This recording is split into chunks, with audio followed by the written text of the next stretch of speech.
What's up, what's up, what's up? Alright, y'all. Video 42. The last one was a doozy, I know. Barely scratched the surface, but this is going to continue. But it's also going to fuse with the video that should have come after video 40. But this is 42, the key to life, the universe, and everything. This may be the first time I put out 2 information videos in one day, but I'm on a roll. So instead of sitting down and writing an outline and planning what I'm going to say like I should be doing, I'm just going to try to wing it and include everything in it. So the first thing I want to do, which is something I should have done in the last video, is break down the concept of wizarding school, like what that really is. And I talked about the ability to see, to have visions, right? So most people have a vague concept of what that means generally, but in essence it's just nothing more than the imagination. But in the sense that the imagination can be a full sensory immersion, you know, like if I asked you, like, imagine your first kiss or something, assuming that you've had one. If I asked you that, though, most people, or a lot of people, can, like, I can picture the exact place, like where I was at Highland High School on Royal Scots Road. I was right by the forensics class. I was standing in between, you know, on and on. I could tell you all about it. You know what I mean?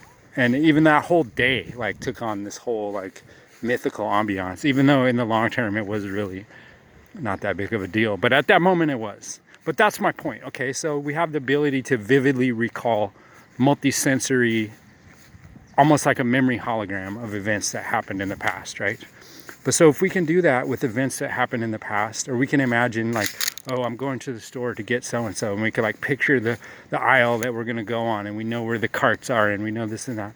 And we could probably even picture, like, the cashier that we're going to see, you know? It's like all these different things. But that's the essence of this ability, right?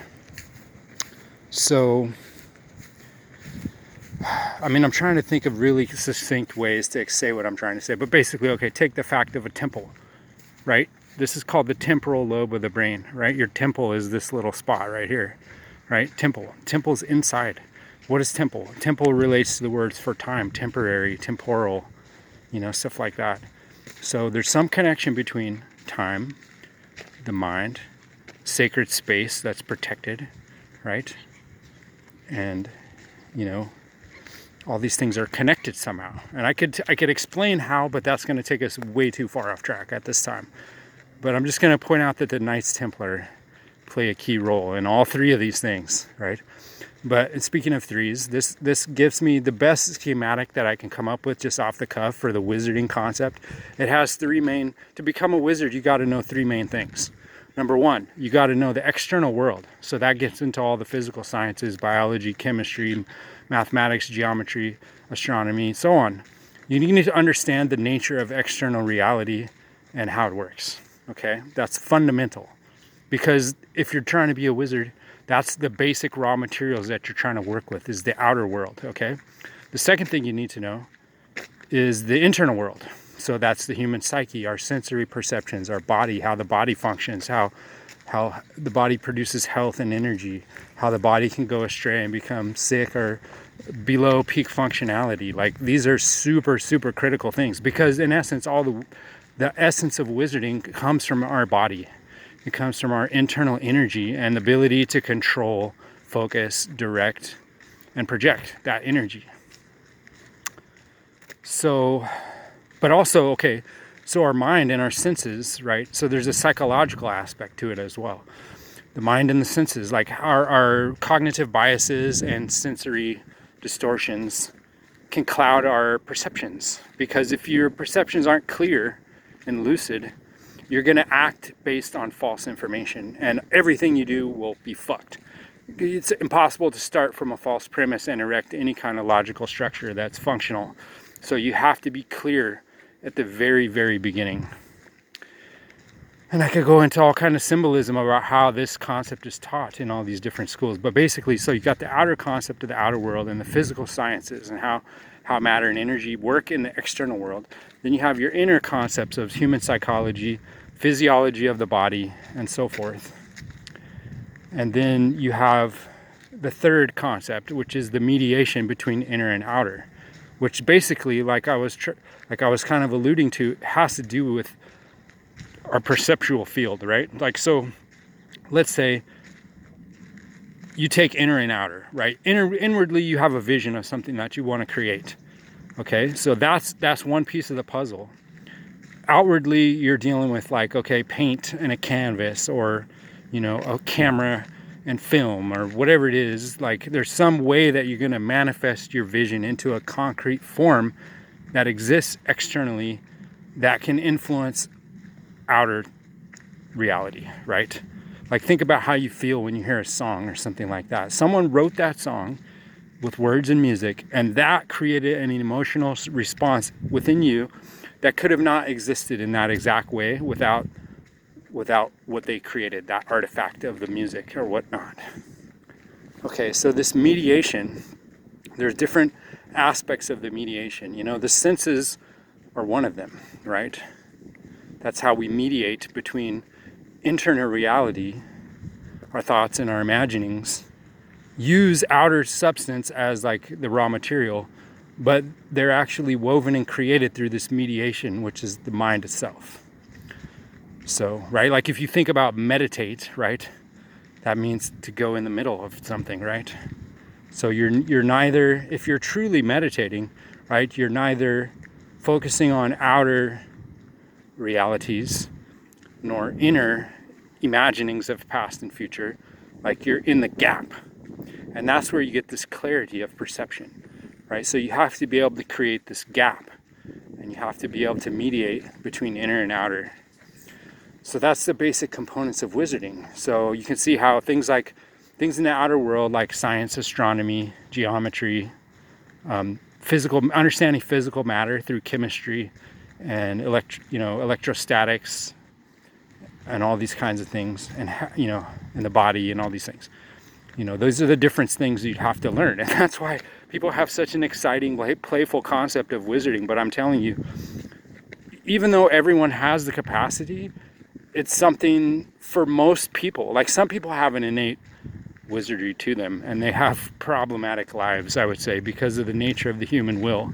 You know, like, the first thing you learn when you start wizarding is how fucked up your own will is. There's the old, I think it's a Sufi saying, God, please protect me from what I want. And that's like step one of wizarding. You really got to understand that, because yes, you have the power to create at will, but watch out. Watch out for what you create. You know what I mean? But like I said, if you can get into the gap and you can get into this mediating position, that's where you purely create in a sacred way. And like, actually, you just become the instrument of the divine will of all creation, which that's really where you want to be. And that's where functionality and success really comes in. But first you have to know that such a thing is possible, right? Anyway, so, and then the inner landscape, like I was saying, is you got to know basics of human psychology. How does the brain actually work on a physical basis? Like, what are the different parts of the brain? How do our senses work? Like, what's the nature of optical perception and vision? How do we hear? How do we receive and process tactile information? How do we taste? Like, how do all our senses function, and where do they get distorted potentially? So these are the kinds of the inner functions that you need to understand.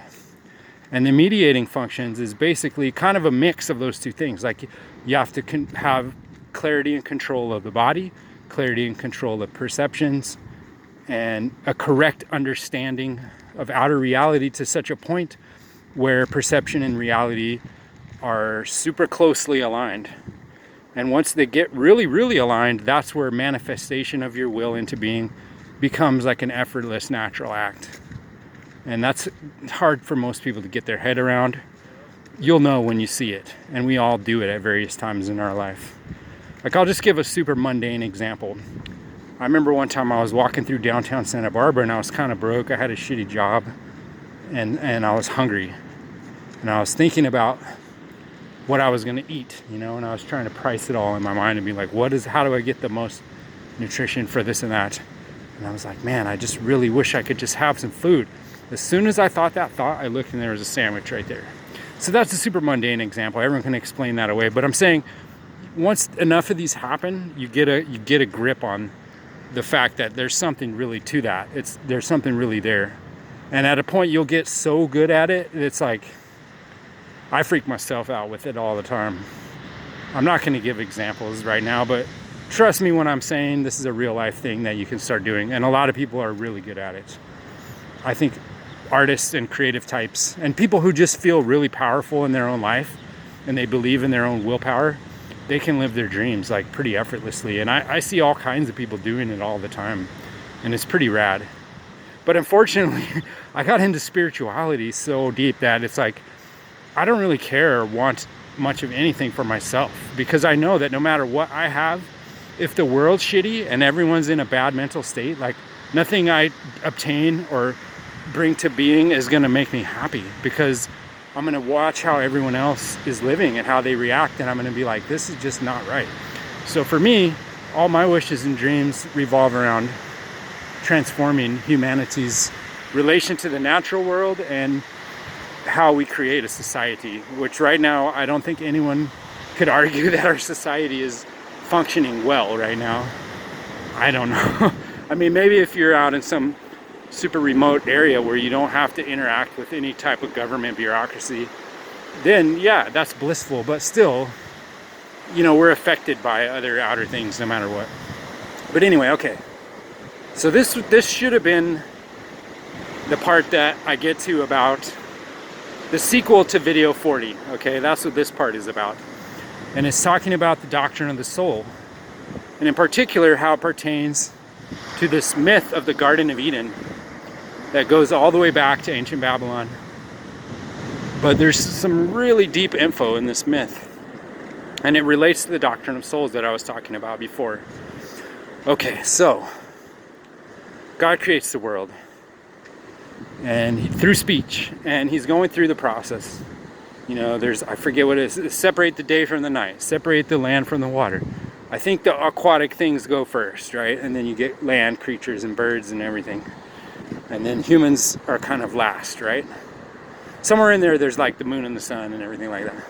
But humans are last. And so you have the animal soul, vegetable soul, mineral soul, right? And that's reverse order.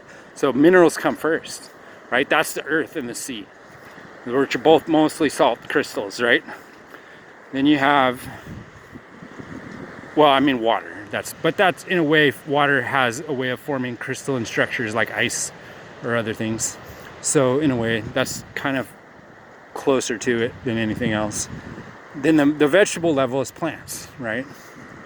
And they work with the minerals. Like plants are basically structures that rearrange minerals out of the soil into whatever the so-called aerial parts of the plant, right? Anyway, then animals, then man.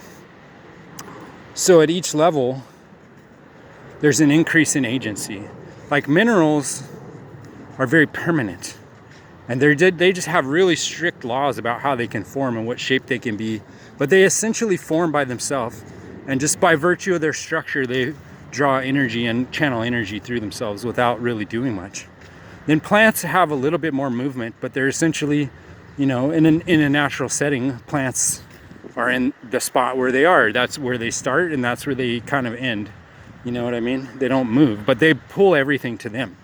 So in a lot of systems, plants are considered a higher form than humans, because humans have to walk, and animals, you know, they have to run around all the time. Anyway, so as you go up the levels, like there's a different type of consciousness and souls that are present, right? But let's talk about Adam and Eve, right? This is a super deep concept. What baffles me is how tightly these myths all fit in worldwide, right? So in Kabbalah, there's this thing called Shekinah, which is this energy presence of the divine, but it's described as a female, right? So you got God, usually described as male, and then you got Shekinah, female, which is this energetic phenomena, right? So from Shekinah, we can look at the word in the Vedic Tantra, which is called, not Vedic Tantra, but you know what I mean. Hindu Tantra is called Shakti, and this is the power. This is agency and action in the world. And it's how movement happens and how energy happens. And then, you know, that's how Shiva has outer efficacy in the world, is through his Shakti. And all the gods actually depend on Shakti and Tantra. But we're out of time. I got to get to the next two souls later, next time.